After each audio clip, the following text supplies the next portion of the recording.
Hi, it's Chris with Implied Music, and Whispers of Lumina is a video game promotional trailer and a scoring challenge hosted by Martin Heidenreich, my buddy Martin, and his friend Marta. It's a beautiful video. You're looking at one of the screenshots of it here. Well, I didn't have time to do a very detailed version of it last week before I went on vacation, so I did a piano sketch, and you may have seen it already. Today I finished my orchestration, and they're very closely related. I'd like to pick the two of them apart, so let's dive in.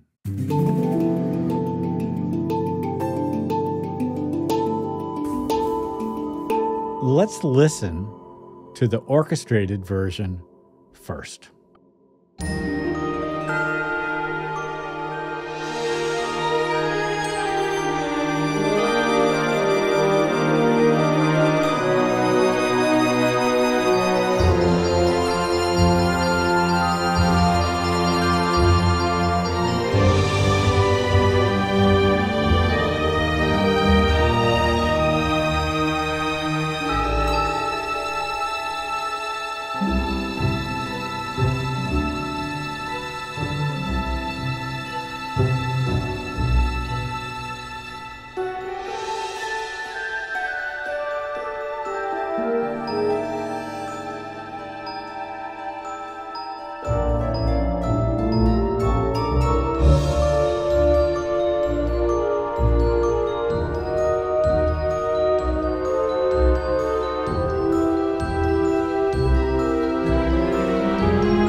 Lovely. I like how it ends on this big old 11th chord. Okay, I'm going to switch over to the piano version.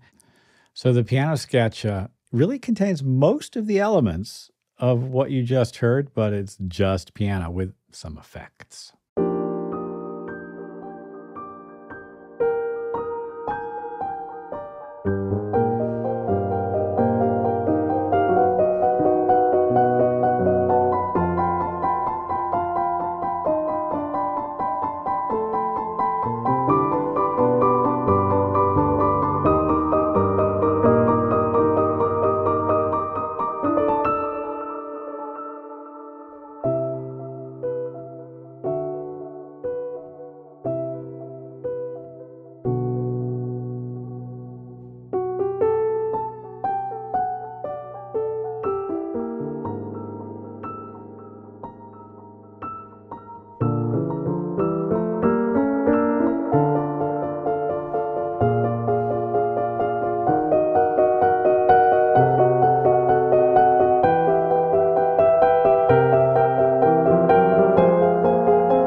Listen, we should open the logic files and take a look at what makes these two pieces tick. Well, here's my sketch. And this is just the piano, but it's going to set a roadmap for all the work I'll do later.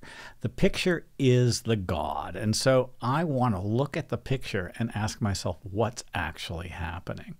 So first frame, and I'm going to give myself some pre-roll, in this case a couple of measures, and the tempo map that I establish is crucial for me. I want things to happen and develop musically in a way that makes sense. And in order for that to happen, I need to make sure that the tempos work with my phrasing and work with the picture. And I want those tempos to deposit me onto downbeats of measures that make musical sense. And, you know, a good, well-edited movie, even if it's a short one like this at 1:16, will usually do a lot of work for me.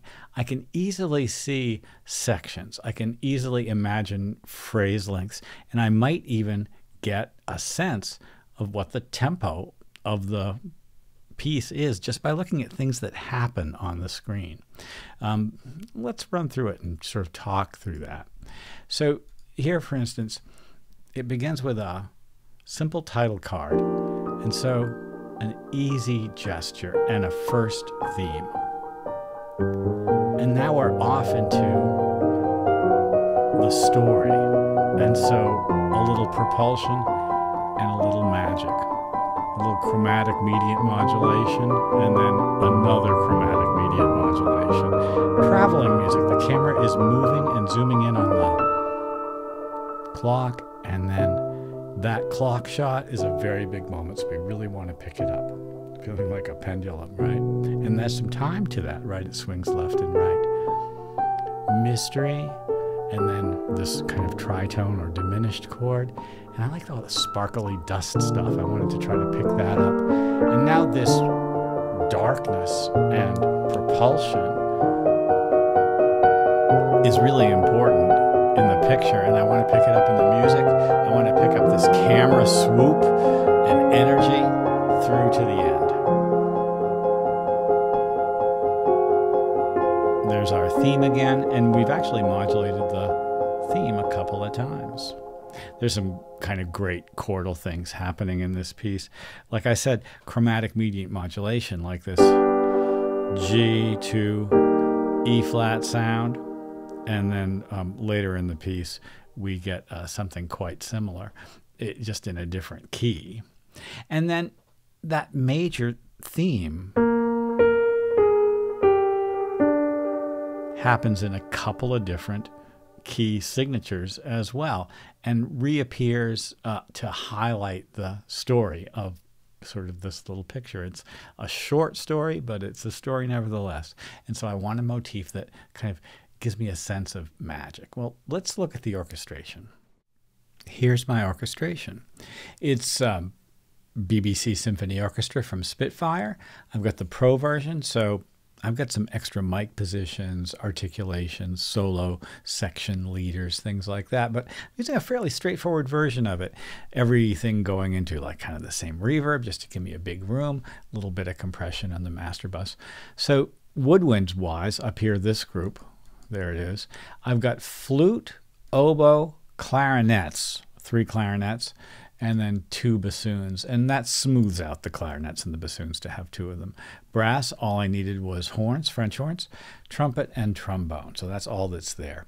In the middle, in the percussion here, we've got harp, celeste, glockenspiel, tubular bells, and cymbals. So the harp is really important, obviously, and then a bunch of metal. And the metal sounds it's an important sparkly part of the orchestra for this piece.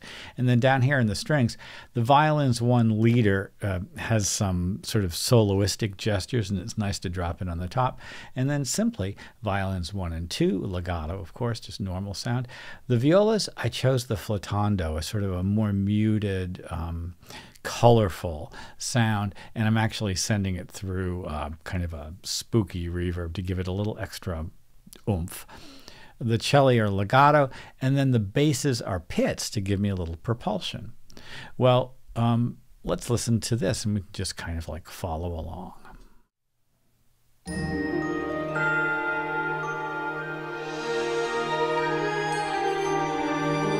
So it's all the same chords, the same tempo, same melodies from the piano sketch. But of course, as I hand all this stuff off to different instruments, it feels different.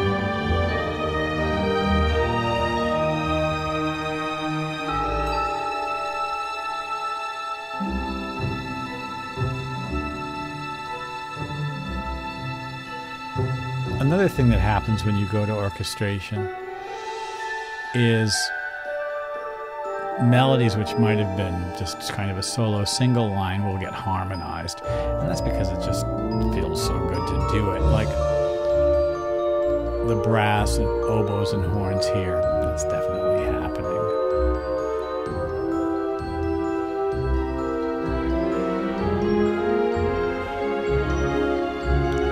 And we can add things as well, these contrary lines at the end.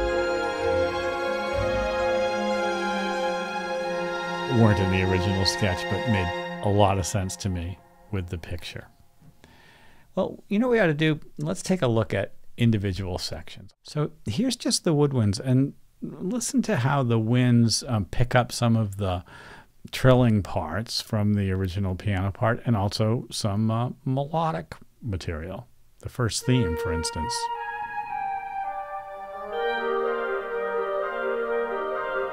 The clarinets and the oboes do a great job with that. And then that same theme again, but harmonized. And very often just a single oboe line can give you a kind of a sort of a thread through things. It can be really quite lovely. The melody again, harmonized, and there's that diminished chord. As we propel towards the end, the winds pick up a kind of almost like they're kind of like doing a propulsion thing. They're just outlining the chords and sending us through all the way to the end. And I like the sound of the arpeggiation. Sometimes they're doubled, sometimes they're in thirds or fourths. The brass has its own job to do, and it begins with the horn. Just kind of heroically outlining that chromatic median chord progression. And then this little galloping rhythm as we get into a propulsion. And then later on, here I'm going to scoot forward. The horns come in again only at the end. We're building up to the tension at the end, that series of chords. A series of chords that build up by half steps using diminished progressions, and then the voicings flip. The top instrument goes to the bottom.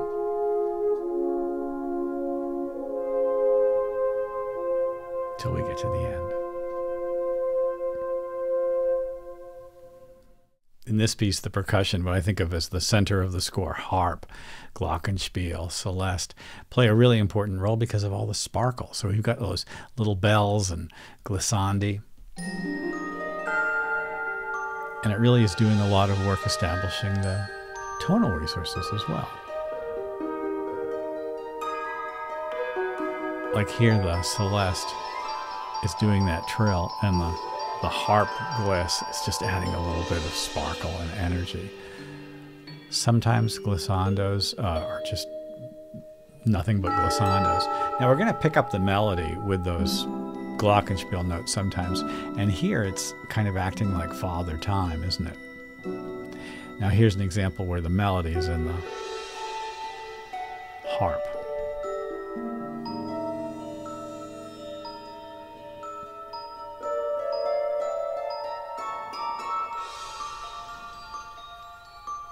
The sparkling lights in the picture are, for me, a lot like those glockenspiel and celeste sounds. Again, this is really taken almost pretty much directly from the piano part. If you don't have drums, it's nice to have something that sort of percolates, like a marimba or a mallet instrument like a glockenspiel. All right, I guess the last thing to look at would be the strings. In most orchestrations, strings are going to do heavy lifting. And here the violas, flautando, create the chords and padding almost like a synthesizer because of the effects on it. And if you look at this, you can see a pretty wide spread open set of voicings. We'll hear melodies that are harmonized in sixths and tenths. We'll see just kind of like colors.